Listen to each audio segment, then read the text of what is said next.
अस्सलाम वालेकुम वरहमतुल्लाह। दुनिया किसी गूंगे की कहानी नहीं लिखती, मैं ज़िंदा हूँ इसीलिए बोल रहा हूँ। दोस्तों, हम तमाम तर अखबारात को पढ़ते हैं, उनका मुताला करते हैं, तमाम तर न्यूज़ चैनल को सुनते हैं, इंडिया के बाहर के तमाम ममालिक की न्यूज़ हम सुनते हैं। लेकिन बड़े अफसोस की बात है कि मैंने आज तक ये नहीं सुना new America, new Canada, new Japan, new Bahrain, new Saudi Arab या किसी भी कंट्री की अगर हम बात करें तो हमने उसके हवाले से ये नहीं सुना। लेकिन अपने आप में एक बड़ी अफसोसनाक दुखदायक बात यह है कि हम पिछले 4-5 सालों से सुन रहे हैं न्यू इंडिया। 2014 से लेकर आज तक न्यू इंडिया में क्या हुआ, उन तमाम तर हालात से आप वाकिफ़ हैं। मैं उन हालात में नहीं जाना चाहता, क्योंकि मैं समझता हूँ, मैं भी एक नौजवान हूँ और मैं भी अक्सर बोलता रहता हूँ और मैं समझता हूँ कि इसी तरह हिंदुस्तान का हर नौजवान जो वीडियोस बनाता है आए दिन, जो प्रोग्राम करता है आए दिन, हर उस मसाइल पर, हर उस तशद्दुद पर, हर उस निशाने पर कि जो न्यू इंडिया में आए दिन हो रहा है। साथियों और दोस्तों, न्यू इंडिया की सरकार इतनी निकम्मी हो चुकी है और मैं ये समझता हूँ कि भारतवर्ष में, तारीख में, हिस्ट्री में अगर हम देखें तो पहली बार इतनी निकम्मी और नालायक सरकार हमें मिली। हमारा वजीर आज़म इतना निकम्मा है कि बिहार के अंदर 200 से ज़ायद बच्चों की मौत हो जाती है, लेकिन वजीर आज़म का कोई भी अमला वहां नहीं पहुंचता, बीजेपी के मंत्री वहां नहीं पहुंचते। अमेठी के अंदर एक बीजेपी के नेता की मौत हो जाती है तो तमाम तर बीजेपी के नेता वहां पहुंचकर उसको कंधा देने की कोशिश करते हैं और उसका अंतिम संस्कार करते हैं।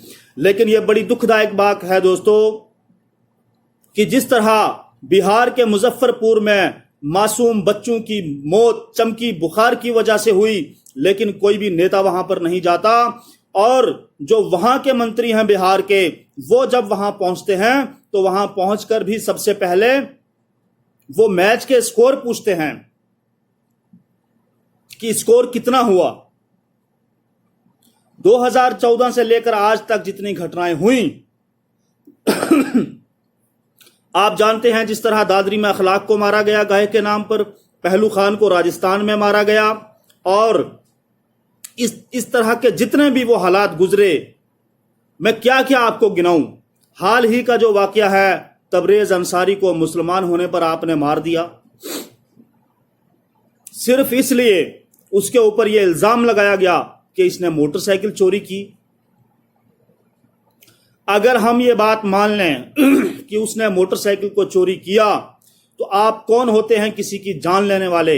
अगर उसने मोटरसाइकिल चोरी किया था तो इस देश में कानून है, संविधान है, कोर्ट है, अदालत है, कोर्ट कचहरी है। आप वहां जाकर इसकी शिकायत करें, पुलिस इसका इन्वेस्टिगेशन करेगी और उसके बाद जो मसला आएगा उसके ऊपर कार्रवाई की जाएगी।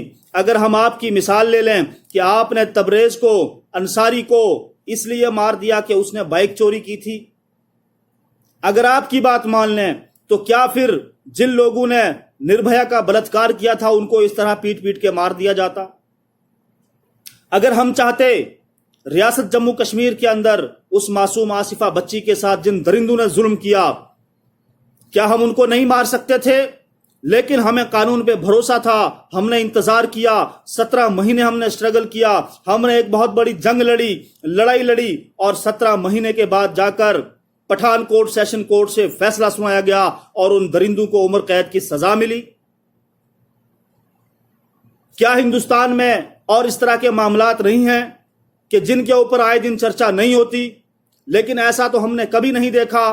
खासकर अगर मैं बात करूं मुसलमान कम्युनिटी की या फिर सिख कम्युनिटी की, कि हमने कितने हालात देखे, हमने कितने वाकयात देखे, लेकिन हमने कभी इस तरह का कोई कदम नहीं उठाया कि हम किसी भी शख्स को दोषी पाकर उसको हम सरे बाजार मार मार कर उसकी हत्या कर दें।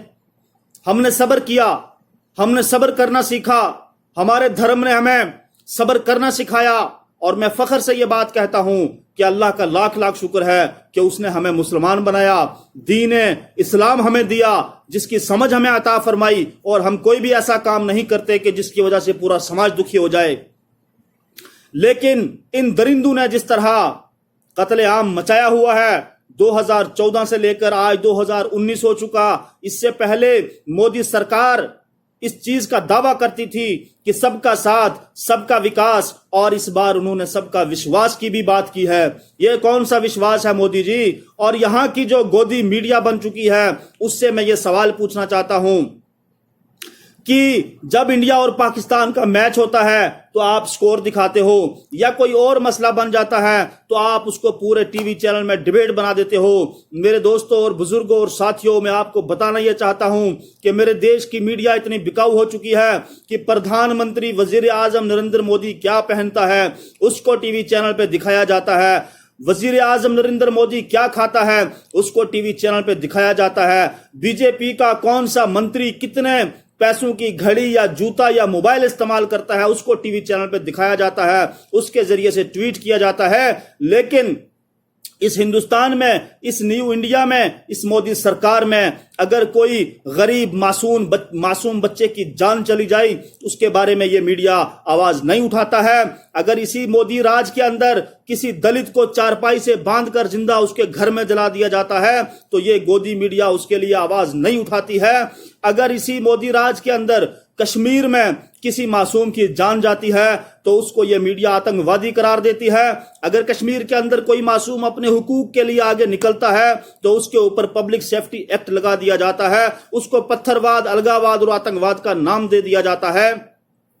कल ही मैं देख रहा था कि करनी सेना का एक भक्त वीडियो वायरल करता है सोशल मीडिया पर, कहता है कि अमरनाथ यात्रा शुरू होने वाली है और अगर अमरनाथ यात्रा में किसी हिंदू को नुकसान पहुंचा तो अजमेर में आने वाले जितने भी लोग हैं वो अपनी खैर न समझें।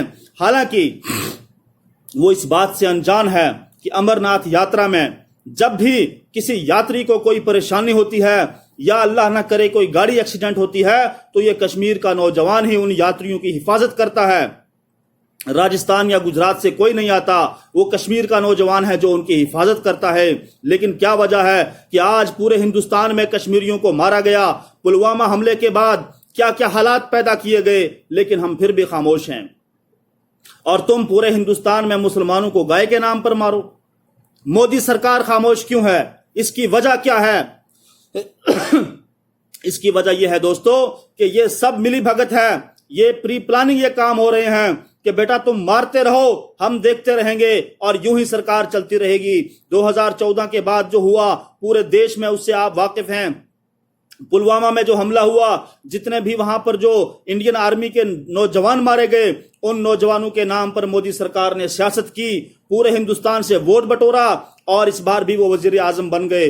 दूसरे बार वजीर आजम बनने के बाद भी हिंदुस्तान के हालात काबू में नहीं कर पा रहे हैं।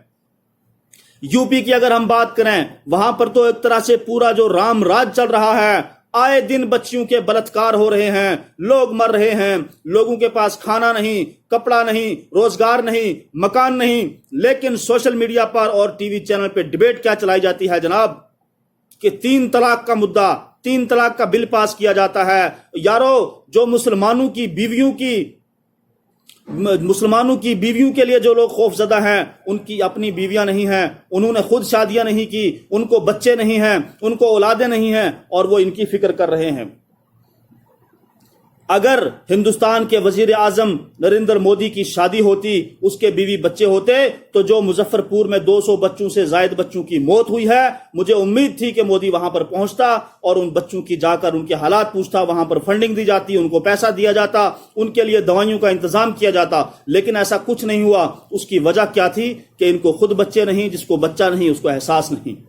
डॉक्टर कफील खान, जिसने यूपी में इतना बड़ा काम किया बच्चों के लिए, और उसको वहां से सस्पेंड किया गया, फिर जेल काटी उसने, उस बंदे ने जाकर वहां पर अपने पैसों से, लोगों ने भी उसकी हेल्प की, वहां पर कैंप लगाए, बच्चों की जान बचाई, फ्री में इलाज किया। बारिश बरसती रही, मैंने एक वीडियो देखा, लेकिन वो बंदा हटा नहीं, बारिश में भी उसने बच्चों का इलाज किया। दोस्तों, बात लंबी हो गई। मैं कहना यह आया था कि जिस तरह पूरे देश में जो मुसलमानों के साथ व्यवहार किया जा रहा है, इसकी वजह यह मोदी सरकार है। बीजेपी का एक MP सांसद जो पार्लियामेंट में होता है, वो शरेआम कहता है कि जहां भी मुसलमान मिले उसको आप मार दो। ये क्या हो रहा है देश में? ये कौन सा न्यू इंडिया है? मैं हाथ जोड़कर ये गुजारिश करना चाहता हूं कि भैया हमें ऐसे न्यू इंडिया की जरूरत नहीं है, आप हमें हमारा पुराना इंडिया वापस कर दें। बहरहाल दोस्तों, बात लंबी हो गई। मेरी तमाम दोस्तों से अपील है कि आप वीडियो को शेयर करें और खुद भी वीडियो बनाएं और इस जुल्म के खिलाफ आप आवाज उठाएं। अगर आप जुल्म के खिलाफ आवाज नहीं उठाएंगे तो आप यकीन जानिए कि कल आप भी इसी चक्की में पिसने वाले हैं। आप सबका बहुत बहुत शुक्रिया, खुदा हाफिज। और जाते जाते आखिरी बात ये कहूंगा कि तबरेज अंसारी के साथ जो मामला हुआ है इसकी कड़ी जांच होनी चाहिए और इसकी जो फैमिली है, उसकी बीवी जो है, उसको मुआवजा मिलना चाहिए। और अफसोसनाक दुखदायक बात यह है कि जब दरिंदू ने उसको मारने के बाद जब उसको पुलिस के हवाले किया तो पुलिस ने उसे जेल में डाल दिया, उसका इलाज नहीं करवाया। अगर उसका इलाज कराया जाता तो शायद उसकी जिंदगी बच सकती थी। आप सबका बहुत बहुत शुक्रिया, खुदा हाफिज।